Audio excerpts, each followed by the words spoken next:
So, what do you mean by congestion? Congestion in a network may occur if the load on the network is more, that is, the number of packets sent to the network is greater than the capacity of that network, the number of packets a network can handle. So, if the network can handle only 5 packets at a time, but the number of packets sent are 7, then we say that it will lead to congestion. So, what is congestion controller? How can you control congestion? Congestion control refers to the technique and mechanism that can either prevent congestion before it happens or remove congestion after it happens. So, congestion control mechanisms, there are two mechanisms for controlling congestion. One is the open loop congestion control, another is the closed loop congestion controller. So, in open loop, we have retransmission policy, window policy, acknowledgement policy, discarding policy, and admission policy. In closed loop, we have back pressure, choke packet, implicit signaling, and explicit signaling. So, what do you mean by retransmission policy? If the sender feels that a sent packet is lost or corrupted, then the packet needs to be retransmitted. So, if the sender of the packet thinks that the data packet got lost or corrupted, then obviously the sender will retransmit the packet. Retransmission in general may increase congestion in a network. So, if again and again there are retransmission of packets, then it will lead to congestion, it will lead to crowding. However, a good retransmission policy can prevent congestion. Second type under open loop is window policy.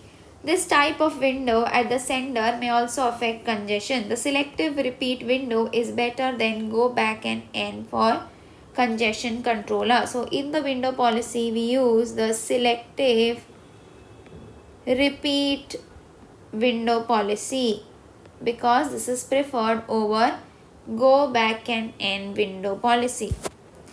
Next is your third is acknowledgement policy under open loop congestion control. If the receiver does not acknowledge every packet it receives, it may slow down the sender and help prevent congestion. So if the receiver does not acknowledge, okay, that I have received the package, it does not acknowledge that message that we have received the packet, then it will slow down the sender automatically, because the sender will wait till the acknowledgement. So it will slow down the rate at which the sender is sending the packets up. Discarding policy under open loop congestion control. A good discarding policy by the routers may prevent congestion and at the same time may not harm the integrity of transmission up. Next is the admission policy under open loop congestion controller. Admission policy says switches in a flow first check the resource requirement of the flow before admitting it to the network. A router can deny establishing a virtual connection if there is a congestion in the network. So the router can deny the admission of that, can deny the connection, the virtual circuit connection, if the router feels that there is a possibility of a congestion or if already a congestion is there. Next is your closed loop congestion controller. Closed loop congestion control mechanisms try to alleviate congestion after it happens. So in case of open loop, you are controlling the congestion before it is happening, before it happens. In case of closed loop, you control the congestion after it happens. So the first method under closed loop is back pressure. Back pressure is a node-to-node congestion control that starts with a node and propagates in the opposite direction of data flow to the source. A congested node stops receiving data from the immediate upstream node or nodes. This may cause the upstream node or nodes to become congested and they in turn reject data from their upstream node or nodes. So if 3 is congested, then it will not accept data from 2. 2 in turn will get congested, not accept from 1. 1 in turn will get congested, not accept data from the source. Therefore, what will the source do? Source will slow down the rate at which packets are sent. Second is choke packet. A choke packet is a packet sent by the node to the source to inform it of congestion. In back pressure, the warning is from one node to its upstream node. But in case of choke packet, there is no intermediate nodes involved. The source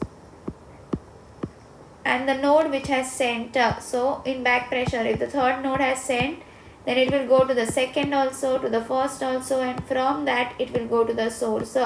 But in choke packet, from the third directly it will go to the source. So in choke packet, if third is congested, then directly it will go to the source. This is your choke packet. Second and first will not be involved.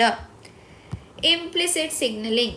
In this, there is no communication between the congested node or nodes and the source. The source guesses that there is a congestion somewhere in the network from other symptoms, like when a source sends several packets and there is no acknowledgement for a while, or delay in receiving acknowledgement is interpreted as congestion in the network. So there is no direct communication. In case of back pressure and choke packet, we saw that the congested node and the source directly communicate with each other, or they communicate through their intermediate nodes in case of back pressure.